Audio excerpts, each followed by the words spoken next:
The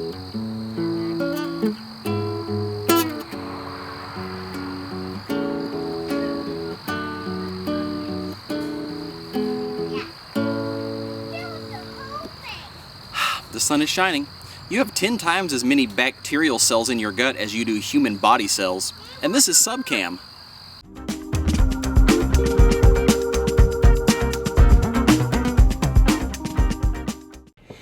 Today, for the musical portion of Subcam, I'm going to show you the basics of playing a guitar. Now, I know not every one of you has a guitar at home.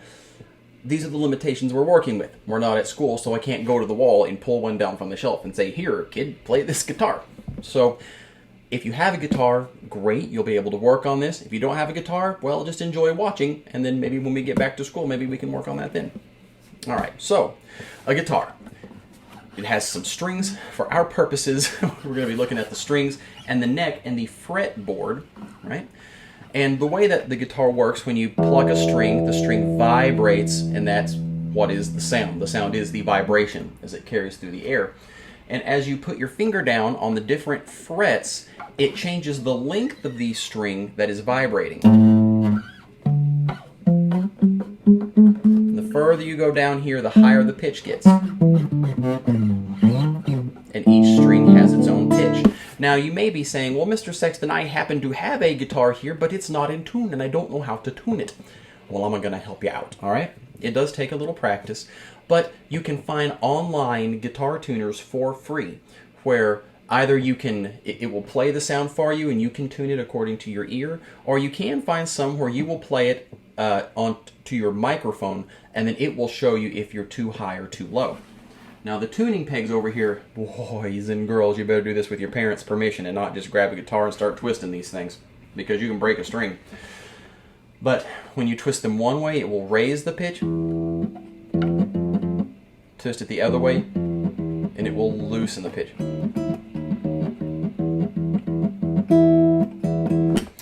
And really, once you have one string in tune, there's kind of a trick. You can move to the 5th fret. The 5th fret will have a little dot by it most of the time. And if you push this down and play the string, now this string is the same pitch that the next string should be. That's pretty close. Then you can put your finger, once you've got that in tune, put your finger on the next string, and this should be the same as the next string. And the next one. Oh, this one, the 4th string, is actually a little different. You move back 1 fret. But then you go back to the 5th fret again for the next string. And then the high and the low strings should be the same pitch, just in a different spot. Now, kids, we're going to be making a big leap right here, because we're not having regular classes, and I'm not able to, go through step by step. So I'm going to present a big chunk of information, and it'll be up to you whether you want to chew on this and get all the goodness out of it. But just know that this is not supposed to be something you pick up and go, oh yeah, okay, yeah. Okay, it's all right. We're going to look at some chords. Now, you know what? You really only need to know 3 or 4 chords in order to play a bunch of songs. Now, there are a bunch of chords out there, but a lot of songs, a whole bunch of songs, only use 3 or 4 chords. And if you know those 3 or 4 chords, you can play a bunch of stuff. So I'm going to show you 4 chords and how to make them. And you can practice that on your own if you want to. And if you can get these chords to come out, you can automatically play a bunch of songs. So here's a little tip right now. When I'm getting you to play a song, let's say if it comes up like this and it's not playing, a couple of things: you may not be pushing down hard enough, or you may be too far back from the fret. Let me see if I can get it. Oh yeah, hear that? That's nice. That's a bad sound. That's because I need to be right down just on this side of the fret. If I'm right on the fret, that's okay too, but if you're just on this side of the fret, it's going to make a nicer sound. If you're way back here, like kind of bumping up against the next fret, it has that rattly sound. You don't want that. Also, if you use your fingertips, this won't work for every chord, but those are more precise than your finger pad. Now that's not super critical. Also, watch about if, say, you're trying to, well, let's see, yeah, I could mess up this chord for us. So if I'm supposed to put my finger right here and my next finger's on the next string, if this finger is too relaxed and it's touching the other strings, yeah, this string may be playing, but the others may be muted because my hand is too flat on here. So let your hand be up. You don't want your hand to be flat unless the chord is calling for it to be flat. So there we go. There's my tips. All right. The first chord is a G, and I'm going to put the chord symbol up here. This is a representation of the neck of the guitar. It shows the strings and it shows the frets, and where there are those circles, that's where you put your fingers. So I'm going to put my middle finger right here on this lowest string on the 3rd fret. My next finger is going to go on the 2nd fret of the next string, and then my ring finger is going to go on the furthest string, also on the 3rd fret. And if I'm not touching any of the other strings, you can put your thumb on the back, and it helps to give you something to squeeze against. Then I play. This is a G major. Again, I'm giving you a big chunk of information all at one time. Okay, the next chord is D major, and D will look like this. I'm on my 1st and 2nd finger are on the 2nd fret of the furthest string away from me, and the next to furthest. So the 1, 2, 3, 4th, and 6th string, and then my ring finger is in between them on the 5th string on the 3rd fret. Now on this one, you don't strum this thickest string. What I like to do is I just get my thumb over here just to touch that string, and that mutes it. So that way I can go ahead and strum across the whole thing, and you don't hear this note that's not in there. It's just muted because the thumb's just touching it. If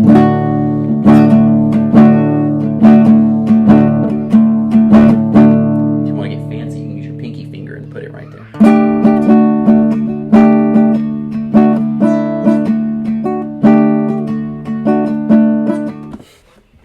Okay, the next is E minor, and E minor is the simplest chord. It's just 2 fingers. And they're both going to be on the 2nd fret. So skip this thickest string, and then on the next 2 strings, you can put your 1st and 2nd finger. Actually, I use my 2nd and 3rd finger, but you can, whichever 2 fingers you put. That's E minor.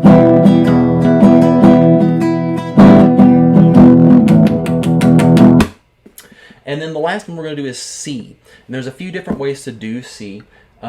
The conventional way to do C is like this, where my ring finger is on the 3rd fret of the 2nd to thickest string, and then I go over 1 string and back up 1 fret with my middle finger. Then I skip a string, and my pointer finger is on the next to skinniest string on the 1st fret. And then I wouldn't strum this thickest string, so I could just touch my thumb to it, right? You could also take your pinky finger and put it on the skinniest string on the 3rd fret. Or what I do, I've gotten the habit of using my 2 fingers and just touching these 2 right here. Those are all different ways to do C. And that's a whole bunch that I've given you to work on right now. That's a bunch. That's going to last you all summer, okay? But if you can string these chords together, especially in this certain order, G, G, D, to E, and then C. That's a really, really common chord progression. Let me show you a few songs that use that chord progression. See, you think you hear all these different songs and that they're all different, but they're not really all that different. Not all of them, anyway, because that chord progression is so common. Let me just show you what places it pops up in. Just a small town girl living in a lonely world. She took the midnight train going anywhere, with or without you, with or without you. Spend my dollar parked in a hall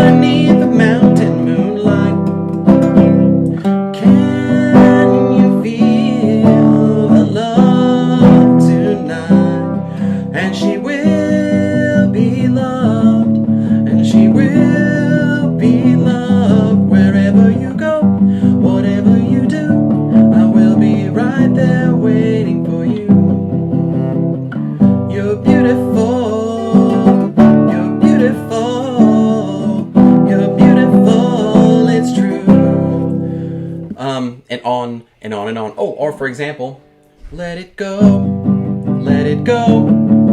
can't hold me back anymore. It just goes on and on. There's so many songs.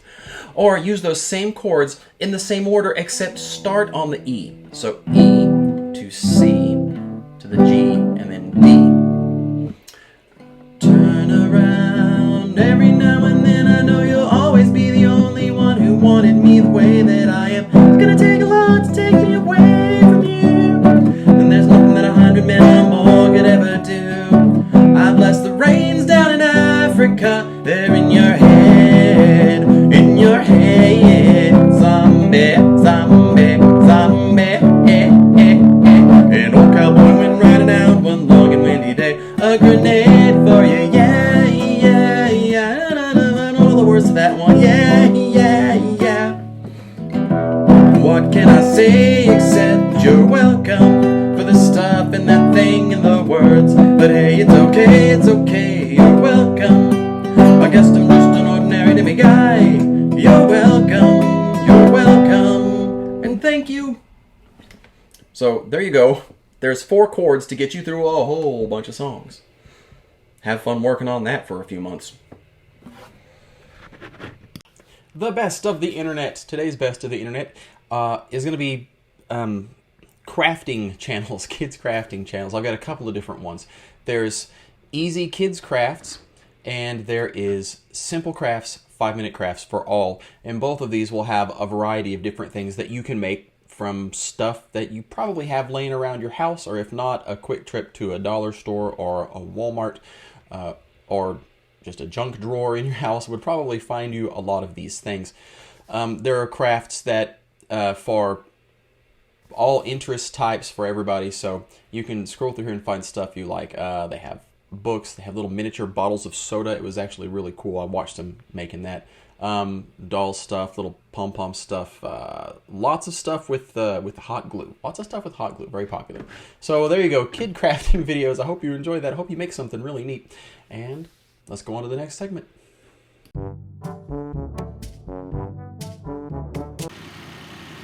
It's time for a tour of Mr. Sexton's food forest. Now, you know what a forest is. Sorry, we're going to have some noise. My wife is running the lawnmower, so I'll just try to talk loud. So you know what a forest is? Well, a food forest is just a forest. It tries to mimic a natural, nature forest, but with edible plants, things you can eat. So that's what a food forest is. Unlike a regular orchard that might have only one type of tree all through it, and it may be in regular rows, a food forest is messier and more, well, natural. That's the goal anyway. Now, you may see this wall of sticks and think, Mr. Sexton, did beavers make a dam in your yard? Well, no, they did not. I did that. See, in a regular forest, the trees don't get fertilized by a gardener coming through. So trees recycle their materials. The leaves fall down in the fall, and then they break down and turn back into nutrients in the soil, and then the tree's roots can pull those back up, and it's a cycle. So before, these trees would drop their leaves and they would blow away, and then they would be gone, and they would lose those nutrients. So I've built this wall of sticks, which itself will break down. Oh, it is a little blue jay. The sticks will break down over time and add nutrients themselves, and they also catch leaves in the fall when the leaves blow up through here. So that's the reason for all the leaves. Now let's go look at all of the cool plants. Oh, that's an oak tree. Now this oak tree makes acorns. Acorns are edible, although that's my really good oak tree for acorns. It makes huge acorns. These make little bitty acorns, but they're still usable. And it makes some shade, so I can plant some shady plants, plants that don't mind the shade in here. It also helps to keep the grass down. Like elderberries. Now elderberries would prefer being in the sun, but they don't mind shade. So I have them here, and this guy right here, there's a little dragon. I have lots of hidden fun things in here. But this guy is a marshmallow plant. He's a little baby one. And if you've had class with me, I've probably talked about marshmallows. In fact, how about if after this, we'll go back into my kitchen and I will show you how to make your own marshmallows. Yeah, that's right. Now, I will use the marshmallow root, but you know what? You don't actually have to have the marshmallow plant. I'll show you. It'll be great. Hey, look at this. Do you see all of the little fruit on here? Wow. There were so many more, but we got that big hail a while back and it knocked a bunch of them off. But there's still plenty of plums. Hey, and there's my guy on a trampoline. So this is a plum tree and there's a bunch of plums. And I'm gonna zoom in to, where am I looking? Oh yeah, okay. This plant, I know it doesn't look like much, but that's called a honeyberry. It's related to honeysuckle. You know the flowers where you pull out and you suck on the flower and it's sweet? It's related to those, but it makes an edible berry that looks kind of like a long stretchy blueberry. Now let's see, I won't be able to show you every plant out here, but this is an apricot tree, and I don't think we're going to get any apricots off of it this year. We might have 1 or 2, I think we have 4 or 5 on there. And hey, look, here are more of those wood things. Mr. Sexton, why do you keep putting piles of wood out here? Well, in the forest there are just piles of wood. You know, branches fall down onto the ground and they break down over time. They decompose. You have all kinds of actions working to decompose them. Bacteria, bugs, worms, things that eat up the wood and break it down into smaller pieces so that the plants can use it. So I'm trying to mimic the natural cycles of nature. And I have a little raspberry in here, and the raspberry is not real happy right now. And I forget what that is, but I think it might be a Nanking cherry, maybe? And a blueberry, another blueberry. I have mulberry trees that I've dug up from around my parents' house, and they are super happy growing here. And that is a cow poop, because plants love cow poop. True story. Let's see, there's another plum. I have some herbs mixed in here. Those are garlics and rosemary and St. John's wort, and a little path of Roman chamomile for teas. Isn't that great? And this is a cherry tree. And we might get 1 or 2 cherries off of it this year. It's been a little slower to grow. Okay, so see, I have all kinds of paths started in here. Ooh, this guy is called a spider wort. Now, wart is an old word that means plant. It's not like warts that people get like on their hand or their foot or something. It's W-O-R-T, and it just means plant. So when you hear a plant called something wart, it means it's that plant. So spider wort. Some people, we don't always know why a plant got its name if it's an old name, but some people say that spider wort, the overall shape of the plant might look kind of like a spider. Some people say it's because when you break the stem, it has a really thin, sticky stream of sap that looks like a spider's web. And some people say that it was used to treat spider bites. So there you go. So spider wort is spider plant. And then something growing in there with it. I don't remember what it is. These are peach trees, and some of these have a bunch of peaches on them, little bitty peaches. Little bitty peaches. Peach trees are a little finicky. You got to take care of them. Ooh, this mulberry tree is bigger than me. Hey, want to see something cool about mulberry trees? These and sassafras can do that. They can have different types of lobes. Lobes are the different where the leaf edge comes back in and out. So this leaf would have 3 lobes. 1, 2, 3. But this leaf here would have 2 lobes. It has 1 big one and then 1 little one, kind of like a mitten and a thumb. But this is just 1 whole leaf all to itself. It doesn't really have lobes, unless you wanted to say it was just 1 big lobe. And yeah, here's another one with 2 lobes, but the thumb's on the other side. And mulberries can do that. They can have varying lobes, and it's one of the things that makes mulberries easy to identify. So hey, there you go. More spider wort. Now I've got these strings, and you may have noticed the strings and then bricks at the bottom are being tied to a log, and thinking, Mr. Sexton, why in the world do you have bricks hanging from your trees like Christmas ornaments? Well, it's to help shape the tree. See, forests get shady, and it does 2 things. One, when I tie something heavy up to a tree branch and it bends it over, and it trains the tree to start wanting to grow that way. Eventually I'll be able to take that string off, and the tree will have grown here, and it won't pop back up. It'll just be that shape. So the strings don't last forever. But when I've trained the trees to grow out more than up, one thing is it opens up the center of the tree so that the tree can get more total sunlight, and it can grow more fruit, and it can be stronger and healthier. Unless you bend it over too much, and then it can just break if it's too heavy. But also, it shades the ground below the tree, and it helps to discourage grass from growing. So that means I mow less, and it also means there's less competition for the tree by other plants. Now, trees don't always just grow that way themselves, because if they're growing in a forest, you know, they need to grow up real tall as fast as they can, because they need to compete against other trees that are growing tall. And if they don't grow straight up, they may miss out on the sunlight. Also, if they grow too far out to the side and they get really heavy or a lot of ice on them, it can break a branch. But we're going to work on that. I have raspberries and blackberries and elderberries tucked in every little place here and there. Several peach trees. This little thing here is a horseradish, very spicy. And see, that's maybe on the extreme side. It's almost touching the ground. Hey, this guy is called a horsetail plant. In some places, I think South Africa, it's called snake grass because it kind of looks like a snake with that pattern. That's actually a really good for your teeth and bones kind of plant. This is a hazelnut, and I've got two bigger hazelnuts. Do you ever like those, mixed nut packs and eat the hazelnuts? Also, they're called filberts, and they're real good.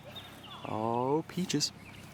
Now it opens up in here. I used to have some more trees back here, but these didn't make it, and I'm working on repropagating or repopulating it. But I've got some smaller little baby trees in. I've got lindens. I've got mulberries. Here is an apple tree, and it's got a bunch of little apples going to start on it.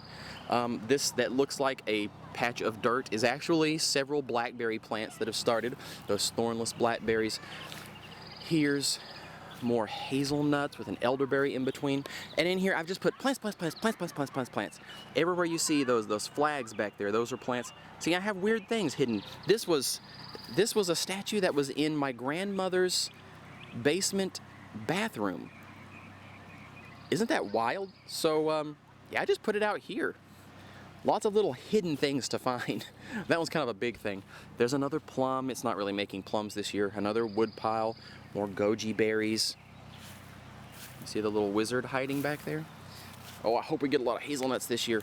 Here's my other apple. And if I can get close in here, I will show you. Okay, I'm going to zoom you in. And focus. Those are little baby apples growing. I'm so excited. So that is a tour of my food forest. It's kind of a young food forest. As it grows, it's going to get more and more like an actual forest. Oh, I've got wild roses. I've also got some fire ants. We're going to have to work on that. Oh, let me show you one more. This is a plant called a hardy orange. This guy right here. Now, it's not a true orange, but it is related to oranges, and it makes a fruit that's edible. But it needs some sugar with it because it's pretty it's pretty intense. Okay, now let's go inside, and I will show you how to make your own marshmallows with things that you have around the house right now. Well, there may be one thing you don't have, but we'll see. I'll show you how to make them anyway. It's time to make some marshmallows. Now, this is a video that I've wanted to show you in CubCam, but we didn't get around to it before, whoops, school got canceled. So I'll show you the video now. Just a couple of things is there's really not a lot in this that you would have to go out and buy at a grocery store. The marshmallow root is actually optional in making marshmallows. It's very traditional. It's used to flavor the marshmallows. But if you don't have marshmallow root, you can go ahead and make the marshmallows without it. It's okay. They'll just be like the store-bought marshmallows that don't have any marshmallow in it. The only common ingredient that you might not have at home would be the gelatin powder. And you can get gelatin powder at a grocery store. You can get unflavored gelatin in the same aisle that you would buy the Jell-O powder. But yeah, and you can add in ingredients to make your own gourmet marshmallows, like cocoa powder for chocolate marshmallows, or vanilla extract for vanilla marshmallows, or almond extract for almond marshmallows. You can add in food coloring and make ridiculously brightly colored marshmallows. You can have a lot of fun. I recommend not putting in fruit chunks in as you're blending because it doesn't blend up as good, because I've tried that. But after you blend them up, which you'll see in the instructions, and you pour them out, if you want to lay like chocolate chips or blueberries or sliced up strawberries on them, that's another way you can make them all fancy, or little sprinkles. So anyway, here's a video on how to make your own homemade gourmet marshmallows.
game day. Yeah, the only show on Subcam that is this show. Today we're actually going to talk about two games. Both of them are free. One of them is just the free version of a board game, Connect 4, but it's a pen and paper version. Yeah, you can draw your own pen and paper version of Connect 4. So you'll just make a grid of squares up and down, left and right.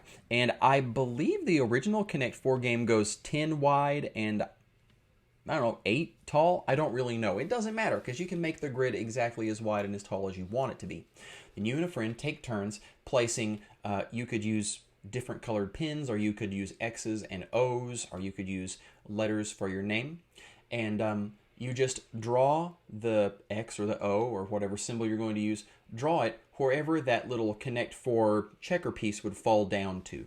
So if you're the first one to go in a certain column, it's always at the bottom of that column. And you just play it like Connect 4. The first one to get 4 in a row wins.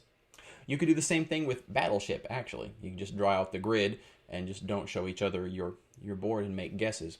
You don't have to buy the game. You can just draw it on paper. So I guess there's actually 3 games because there's one more I'm going to tell you about, and this one is called Tanks. In Tanks, you and an opponent draw a certain number of tanks. Well, let me start over. You get one sheet of paper and fold that sheet of paper in half. And you control one side and your friend controls the other side. And you can draw whatever scenery you want on there just for fun, buildings and trees and things. And that's fine. That's just the scenery. And go ahead and, decorate it up. But then you each get to draw a certain number of tanks. And the tank can be very simple. It can just be a square with a little, boop at the end of it to be the little barrel of the tank gun thing. And you each decide, if you're both going to draw 2 tanks or 5 tanks. That's up to you. And once you've all got them drawn, what you will do, and you have to do this with a pencil, it has to be a pencil, is on your paper, you're going to look on their side and see, left and right and how far back their tanks are. And you will draw hard with your pencil on your side of the paper and make a dot and really draw it, hard on there so there's a lot of that pencil graphite on it. Then fold the paper back over, and you'll see through the paper where your dot was, and go ahead and color over it with your pencil. That's going to press all that extra graphite down onto their side of the paper so that when you open it back up, you're going to see where that shot landed. And if it misses, it's a miss. But if it hits one of their tanks, haha, you get to X out their tank. And if they hit one of yours, they X out your tank. The winner is the first one to X out all of the opponent's tanks. It's fun and kind of silly and a great way to pass a little time. So try out the free versions of Connect 4, Battleship, and Tanks. On to the next segment. You know what's awesome? Fat. Hear me out.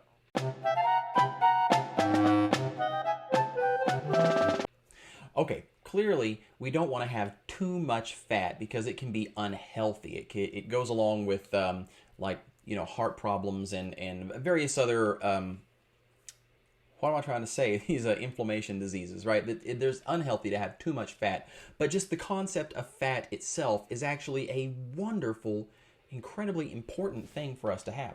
See, fat is an energy storage material within our body, and it's a really, really efficient energy storage material. You can get a lot of energy into just not very many fat cells, and even a person that's just skinny, little, actually has enough fat on their body to run miles and miles and miles. Now, we're not always really good at metabolizing fat because, we might eat sugary things, and so our body is accustomed to burning sugar, and it doesn't want to access the fat stores. But if our body is fat adapted, if we get, and you can train your body to burn more fat, and if your body is trained to burn fat, you can go and go and go just practically forever. I mean, not literally forever. You really will run out of fat at some point, but it's amazing. Having fat allows us to work for extended periods of time without just keeling over and needing a nap or a candy bar because we don't have to constantly feed ourselves because the fat is our power source. It's an extremely powerful battery that we carry around with us. Some of us carry a little too much of a battery. But fat is actually wonderful. We don't want too much of it, but we definitely want some fat because fat is amazing and awesome. Well, that about wraps it up. But before we go, let me ask you this question. If one person in your neighborhood was secretly a spy